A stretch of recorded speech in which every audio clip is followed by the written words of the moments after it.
Environment Makeover, NQS Ideas to Action, is a Commonwealth of Australia funded documentary brought to you and produced by Early Childhood Australia. In this video, we'll follow One Services development and implementation of a quality improvement plan focused on Quality Area 3, the physical environment. By following Campbell Street Children's Centre in Queanbeyan, New South Wales, as they move through the development and implementation of the plan, we'll see how changes to the physical environment will also bring about improvements across all 7 quality areas of the NQS. Using a makeover format and with assistance from 2 early childhood consultants, Judy, Radich and myself, Touhill, we'll be considering the importance of the physical environment to Campbell Street's achievement of good quality practice, including positive outcomes for children. I started as a teacher here, early childhood teacher here in 2007. Basically when I arrived it was just the community-based centre. I was only 23 at the time. I'd only been at the centre for a year and a half before I became the director. At the time we had, the board had decided to go into voluntary administration, and we were going to try and trade out of financial hardship at the time, and that's just one of the things that as a new director I had to get my head around. Okay. It is a lonely job. There's a lot of responsibility. They don't give you a manual and say, here, you sort of just get thrown into it, and you have to deal with the business side, the financial side, as well as the educational aspect, and you have your staffing and things like that, and they all have different challenges. And you have those times where you think that, you throw your hands up in the air and you think, oh God, something needs to change here. The way your environment is built can affect the way you can set it up.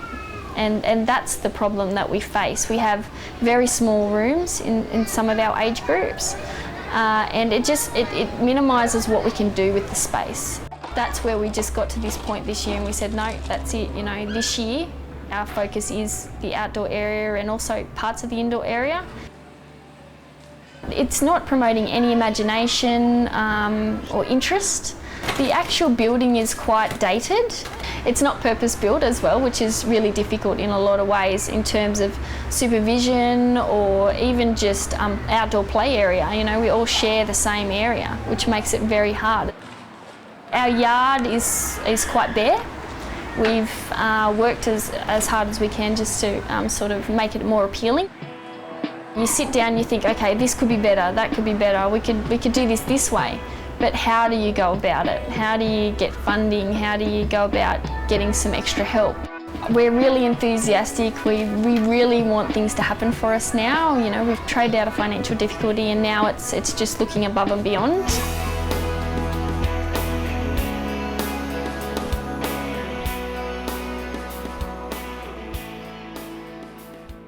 My name's Judy Radich. I'm the director of a long day care centre in Tweed Heads in northern New South Wales, and I guess all my working life as an early childhood educator I've been passionate about environments for learning.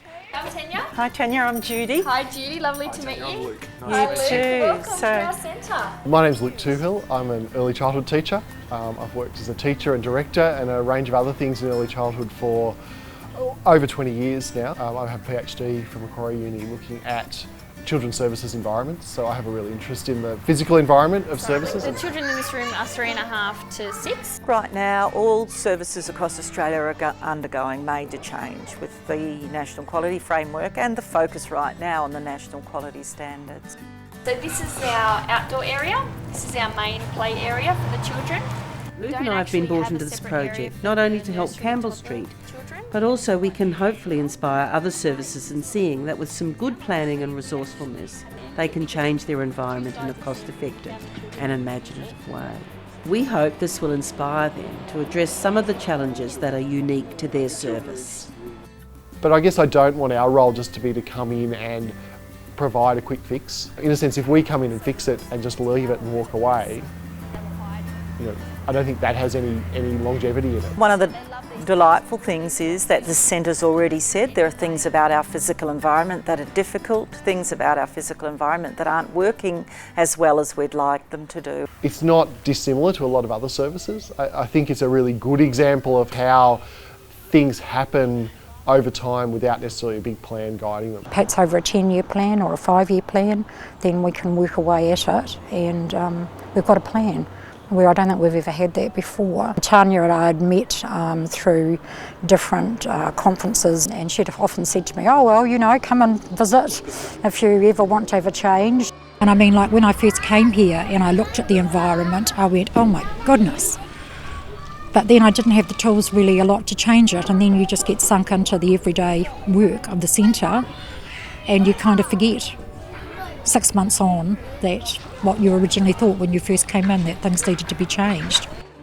There's an awful lot I would like to see happen in this, just a centre and an environment that would engage the child, that when the children walk in the door they're excited. We need wet sand. Yeah. And we don't, we do. We don't have any water down there, do we? So do you think if we could get some water in your sandpit, do you think that would be better?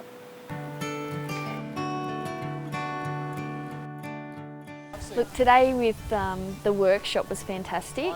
It was really good for the staff to sit down and look through some different ideas from different centres and just see what is possible. To have other people come in and talk to us and share with us different ideas and different ways that other people are doing things just opens your mind up to thinking, well, you know, I could try that or I could do that. Thinking about your environment differently will probably change how you think about your program. It'll probably change how you think about or how you're able to do relationships with children. It'll change how you do, it will change relationships with families. For staff, we're so busy that we don't really have time to think about how it's impacting on us and how it's impacting on the children. And if we provide, the right kind of space and the right kind of resources and the right kind of time, children are often really capable of surprising us by how good they are at things. Risk versus hazard was a really good aspect, especially for me as a director as well. One of the first things I always thought about was, is that safe? You know, it's challenging us personally. It is what we think of first. It's not what are the benefits, it's what, are we going to get in trouble for doing this? Going back to the national quality standard and the EYLF, there's a lot in there that actually, yes, safety is an important part of it, but so is this idea of risk. We have to be safe. And there's a realistic, what do we do to be safe? But at the same time, how do we keep some of this stuff we want to have in there at the same time? Safe doesn't mean boring. There's so many regulations and there's so much pressure on early childhood services that a lot of people, I know myself, I'm always trying to think first about, okay, how can this be a hazard? Sometimes, as you said, the temptation is you take out all the risk, but sometimes, an environment with absolutely no risk at all is risky in itself, either because, as I said, children shimmy up the shade cloth poles, or also because a child who's never exposed to risk doesn't learn how to judge it.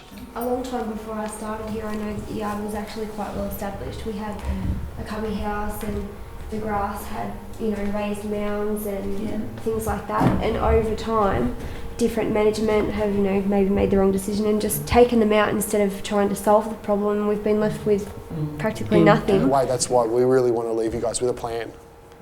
That in a sense, in 5 years' time, if someone else is coming in and someone else is here or a new management committee's here, they kind of have a sense of what you've been trying to do.